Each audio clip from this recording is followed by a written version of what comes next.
value the time when I skipped school to live an adventure.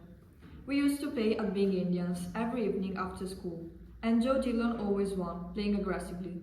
Nobody could believe it when later in life he became a priest.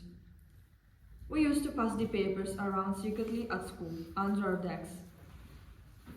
One day, Joe Dillon's far younger brother Leo was caught reading a paper during a Latin lesson.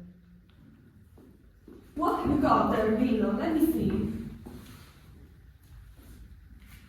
After Father Butler had read it, he said, Bah, I can understand national school boys reading this nonsense, but not educated boys like you. Now get on with your work, or you'll be sorry. After this incident, I grew tired of the Indians games and longed for adventure.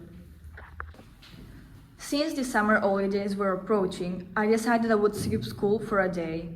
Leo Dillon and another boy called Mahoney were going to come with me. Why don't we go down to the waterfront and take a ferry over to Pigeon House? Let's save up 6 pence each to pay for it. But we might meet one of the teachers from school on the ferry. It's impossible. Why would they be on the ferry on a school day? Yeah, okay. The next day, I was sitting on the wall of the bridge, waiting for my friends, but only Mahoney arrived. I want to shoot at the birds with this catapult. In the meantime, Leo Dillon didn't arrive. Come on, let's go. I know Fatty will chicken out. What about the 6 pence? We keep it. It's much better than having just about to spend. Setting off towards the river, we came across a group of young girls. Mahoney started playing the Indian and chased them. A couple of boys joined in and started to throw stones at us, perhaps trying to protect the girls. We reached the river and spent the rest of the morning wandering along the busy streets. At midday, we bought a bun each and went to eat them on the quay.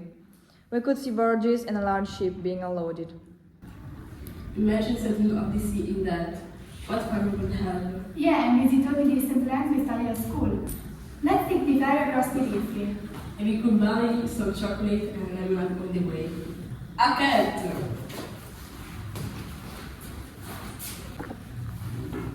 I don't think we'll have time to go to Pigeon House. Why not? Well, for one thing, we need to get back before our parents will have gone to school. And to be honest, I'm too tired. I'm tired too, but what kind of adventure is this? What about getting the train on our way back? That will be fun, won't it? After a while, I saw a man with a cane in one hand, coming slowly towards us. He looked at us briefly and walked past. Later, he seemed to change his mind and walked back to us. Good afternoon. I wish I was young again. School days are the best days of your life. Who of you has the most sweethearts, I wonder? I have 3. I haven't got any. No, everybody has a sweetheart. You must have one, surely. And how many have you got then? I had 7 when I was your age.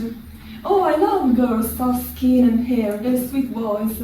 I enjoy so much looking at them. These words made me feel even more uncomfortable. Then he excused himself and went to the end of the field.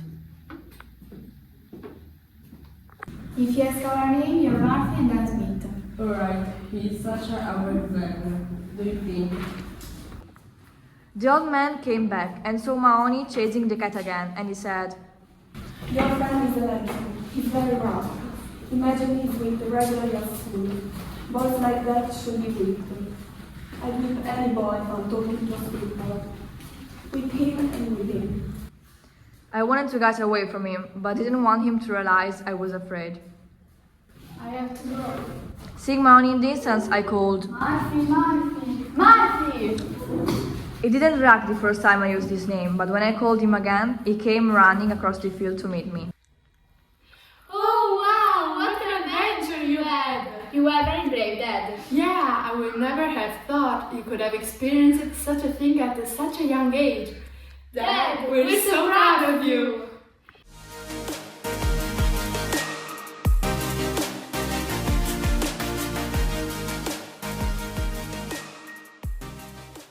Good morning, everybody. We are here today with James Joyce. Hello, James. Hello, Natalie. Let's start with some personal questions. Where were you born and where did you go to school?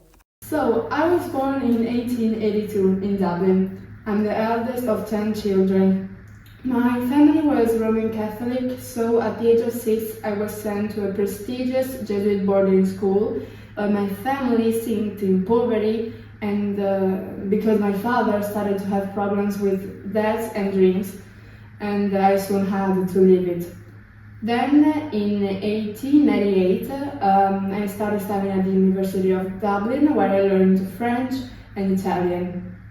Later on, started studying Norwegian to read Anne Heinrich Ibsen's play in its original language. And by my 18th birthday, my review of the play was published in a London's magazine. Before I graduated in 1902, I wanted to be a doctor, but then I chose to be a writer. Wonderful. Here we have two girls who wanted to ask you some questions about your major works. This is the first girl. When did you write your first story and what's the work behind it? So my first book was Dubliners, a collection of short stories which I started writing in 1904 on demand of George Russell for Fosman's magazine.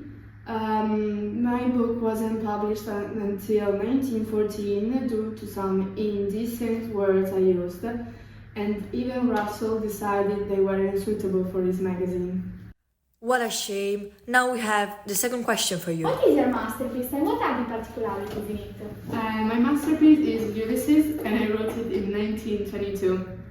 The particular bit is the stream of consciousness technique that I use that makes the reader understand the feelings and the thoughts of the characters.